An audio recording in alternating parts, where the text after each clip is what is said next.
Hello, everyone. Welcome back. After a very long pause, I'm going to be going through another series of tutorials moving ahead in the future. It was a really busy summer, so I didn't really take so much time to film, but I'm really happy to be back here just sharing little tidbits of the practice, just sharing a little bit of what I know, and hopefully, some of the tips will be helpful in your own practice. So today I wanted to take a look at standing postures, specifically the first two postures of the Ashtanga Yoga standing sequence, Padangusthasana and Padahastasana. And moving ahead, I'll go through the other positions in the practice. One thing that I like to mention in the Ashtanga Yoga practice, or when I'm introducing the practice to new practitioners, new students, I always mention that there's these very distinct blocks in the practice as you learn and memorize the sequence. So, for instance, the first block would be the sun salutations, which I find to be such an important part of the practice. Of course, it's more than a warm up. I know some people think sun salutations are just a warm up, but it's so much more than a warm up. It helps us to build up stamina and strength because, again, going through the sun salutation A 5 times, sun salutation B 3 to 5 times, that actually demands quite a bit of stamina. Even for those that come to the practice very fit, they will find that it's just a very interesting synchronization of movements and breath that activates the body in a very interesting way. And it does take a while to build up that stamina. But along with that, I find that the sun salutations are really a great way of establishing that meditative mind because we're going through this cycle. I like to I like to think of it as a cycle where how we end one salutation is exactly how we begin from that standing position, that samasthiti, and then we go through another round. And with that synchronization of movement and breath that continues to flow, it really sets the stage for that meditative mind in the practice, as well as really warming up the body, which is very important to be able to feel that we're ready and prepped and primed to go into the other postures that continue on in the practice. Then the next block is the standing sequence. And believe it or not, the standing sequence is really one of my favorite parts of the practice. I just find it to be so grounding and centering. I really appreciate these poses. I think one reason why it's one of my favorite parts of the practice is because it's what I've done from the very beginning, including sun salutations. So it doesn't matter what sequence you're practicing on any given day. We always do these same standing postures. And I find that it's like coming home. I feel like these postures are my friends. They're like good friends of mine because I know them so well. And actually, there's still more for me to learn.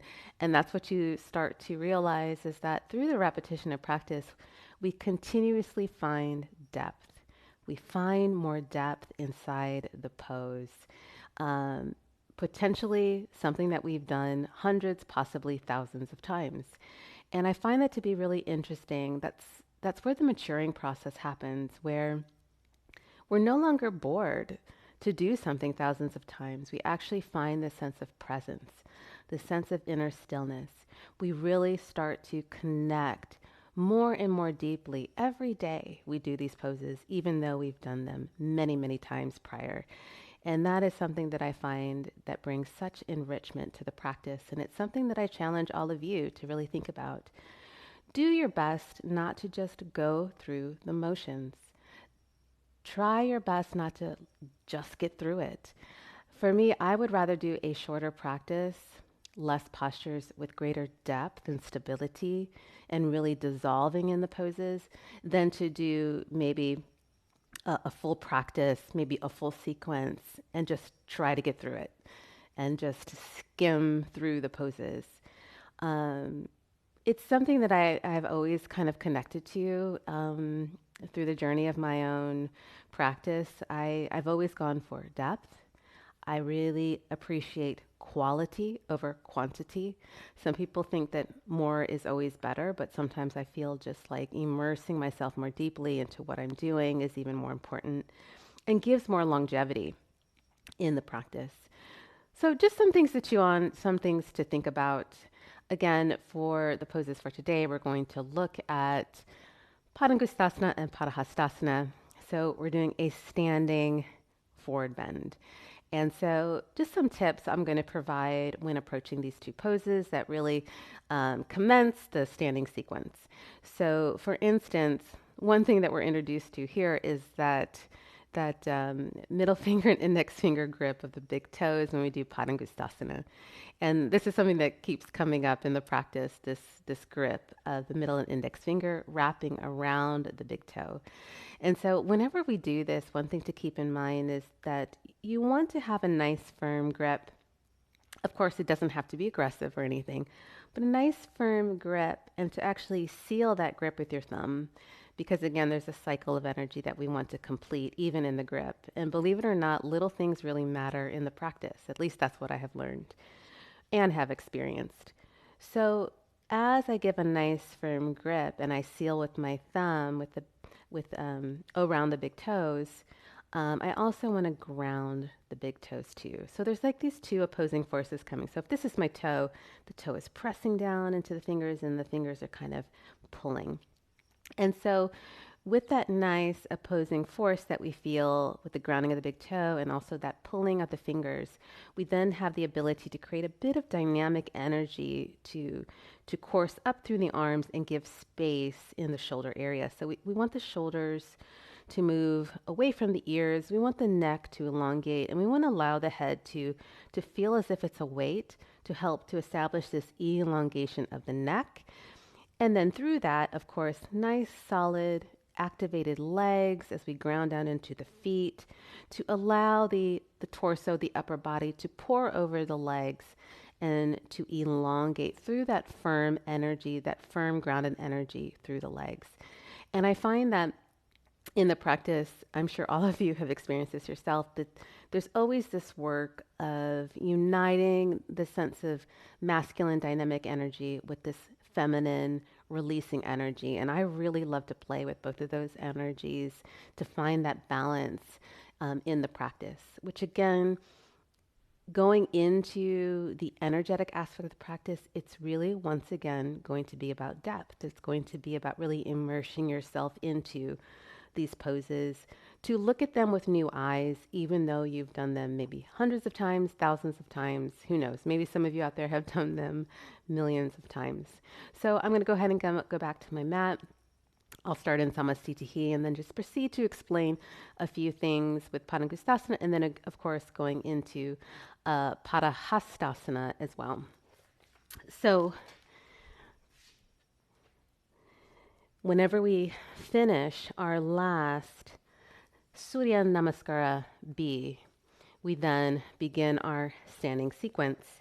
And so from Samasthiti, I'm going to jump the feet out hip width apart. And usually hip width, sometimes people kind of are confused. What is hip width? The way I've been guided with hip width apart, it's more coming from my hip points and traveling down the middle of my leg, like so. Keeping the feet as parallel as possible, like so. So I'm going to jump the feet hip width and then really feel that nice lift through my quadricep muscles, a nice grounded energy down through the feet, going down into the earth, and then that lift through the thighs, feeling that nice support to then be able to pour my torso over the legs. And when I do this, the arms are going to stay down by the side, and I'm going to just keep the chest as elevated as possible as I take the middle and index finger around the big toes. And this is happening on the inhale, inhale, inhale. And then again, feeling that nice energy line, that nice lift through the thighs. And then from here, exhale, exhale, exhale, grounding the big toes into the fingers as I pull on the big toes, dropping the head down, and then feeling that nice dynamic energy through the grip, and then moving the shoulders away from the ears, and then drawing my rib cage in the direction of the thighs, but also the top of the head descending down toward the feet. And the most important thing in this position is just to really create space, to create as much space as possible.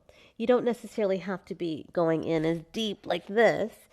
And for some, it might be challenging to even grab the big toe. So I always recommend bend the knees if you need to. Elongate the torso and then exhale, fold in. And a bent leg is great. There's no shame in bending the legs to be able to reach the big toes. This is a beautiful way to approach the position. And then over time, as the backs of the legs start to elongate, and even through the back area, because sometimes this is what stops us as well, we can then start to slowly straighten the legs, never locking the knee. So we breathe in the position, again, moving the shoulders away from the ears for 5 rounds of breath. And then after the 5th breath on the exhale, we then inhale, slide the heart forward, again, creating as much space as possible. Again, if you need to bend the knees, that's absolutely okay. Sliding the heart forward as I gaze at the nose, exhale, hold, and do nothing. And then from here, inhale, you can slide the hands under the feet. Now, the first approach to this is to just take the fingers under and the knuckles kind of rest down on the floor like this. And then again, you can bend the knees if you need to. Exhale, folding in. Now, if you want to challenge yourself to go in a little bit deeper, then you can actually bring the toes up to the wrist crease to get even more of a stretch through the wrists and to deepen the pose. Inhale, inhale, and then exhale, folding in. Again, that same nice, beautiful energy, activated energy through the legs as I ground the feet down. And in Padahastasana, I can even shift the hips forward a little bit to deepen the pose, moving the shoulders away from the ears, allowing the neck to elongate as I just relax in that area and let the head just be a weight to create that elongation through the neck area. And again, knees can bend if you need to have them bend. Once again, you can also just bring the fingers under, the knuckles resting down on the floor. This is another way to approach the practice. Usually this is the way it's introduced. And then after 5 breaths, we inhale, elongate the sides of the waist, lifting the head, exhale, and then coming up to standing and Samastiti. So with Padangustasana, I'm having a little trouble with my mic here. With Padangustasana and Padahastasana, they're very simple poses, but there's a lot kind of happening inside of them. Remember that we want the legs to be very, very strong and activated, which also helps to translate this relaxation that goes through the torso whenever you're doing the position. I always love the analogy I take from Tim Miller, one of my favorite teachers. I remember he used to say, you want your legs to be like oak trees and you want your upper body to be like a waterfall. And again, I feel like that analogy really connects to that sense of masculine and feminine energy joining together and creating this beautiful dance of synergy, which really completes the pose in a really beautiful way. Again, we want to balance that sense of that dynamic energy and that releasing energy. So I hope some of these tips help you. If there's any further questions or insights, please share them in the comments below. I would really, really appreciate it. And we will see you in the next tutorial. Bye.